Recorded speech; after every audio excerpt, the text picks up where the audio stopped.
What was it growing up with your dad, Bob? Is that his name? Yeah, Bob. State trooper. Man, when I was a kid, you that those people scared the crap out of me. So he was like, Korean War vet, hard ass. I mean, he's my inspiration. If you see the videos, that's my dad screaming and yelling. That was his line. What do you want to do with your life? He used to scream that at me all the time. And I immortalized him in the video. He's still alive, 92 years old. And he's tough mother. And yeah, it wasn't easy. I mean, I remember when I used to work down at the beach, and he was a state trooper down there. He would have cops come in and arrest me at work. So I'm working in like a burger place right on the beach, right? And all of a sudden these cops come in, throw me over the wall, search me, pull out drugs out of my pocket. I never did a drug in my life. And everybody's looking, handcuff me, drag me out of the place. And my dad's out back in his squad car. He's going, hey, I just want to say hi, see what's going on. I'm like, really? Now I got to go back to work?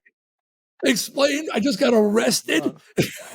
Wow, yeah, dude. it was kind of tough.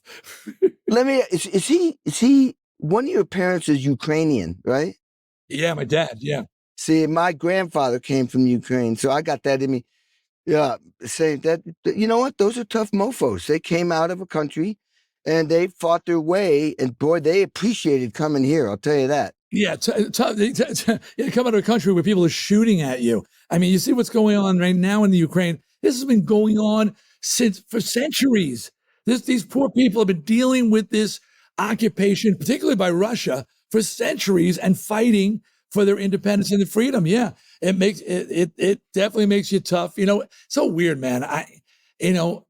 Look, my father was my nemesis. He was my motivation. I was out to show him that I could do it. He discouraged me, laughed at me, mocked me. So he would stop me. I remember he grounded me and wouldn't let me rehearse with the band anymore. So I took up jogging, and I used to jog to rehearsals. So I'd go out jogging every night. And I was like in high school. And he goes, "You're jogging again?" I go, "Yeah, got to stay in shape." That jog down to rehearsal, rehearse, jog back home. He goes, "Man, that was a long run you did there." And I'm be sweating, of course. I'm like, "Hey, you got to stay in shape." But yeah, I love it. All these years later, I've kind of come to understand him more. In recent years, we've gotten really close, and I've just sort of understood that he came from a different time and a different era. And in this strange way, he thought he was protecting me. He thought he was trying to, he thought that I was headed for a fall.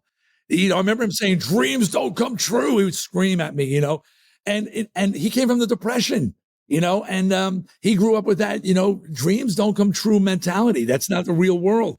Believe me, he was like stunned. When he's stunned when he saw me on TV, stunned when he saw his son making money, dressing up like a queen. And I think he's proudest when I was on Broadway. I was in Rock of Ages for 3 months, and I remember them taking a picture standing in front of the theater, starring Dee Snider, and that blew their minds. They just didn't think things like that actually could happen, and thought by stopping me, they were protecting me, So I've just come to understand more as I become a dad and a granddad. I just sort of get what they were trying to do. They screwed up, but they were trying. Well, I mean, dude, the contrast of describing what Bob was like, and then, you didn't just dress up. I mean, you created this metal drag image with long blonde curly hair and excessive eyeshadow and rouge and a beauty mark and red lipstick. I mean, and your dad is a state trooper, tough Ukrainian, and that's what you pick. Dude, I remember when I knew that he was completely beaten. He was completely beaten. It was during the bar days, and I arrived home at like 6, it must have been 7 in the morning, sun's up.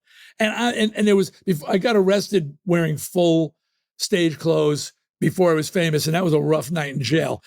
So I stopped wearing it on the street. I used to wear makeup and stuff, walking around. But I come walking home. He's outside changing the oil on his car. And I come walking in, and the makeup's all over my face, and I'm wearing Daisy Dukes with heels, and I was wearing full women's clothing in the early days. And he just goes, "Good night, Dee." Just good night, Dee. And I said, "Good night, Dad." And I just saw him, like, the poor bastard was beaten. He fought so hard to keep me. He wanted me to be a cop. He wanted me to be a baseball player. And here I was, a damn queen walking in the house. And but what are you gonna do?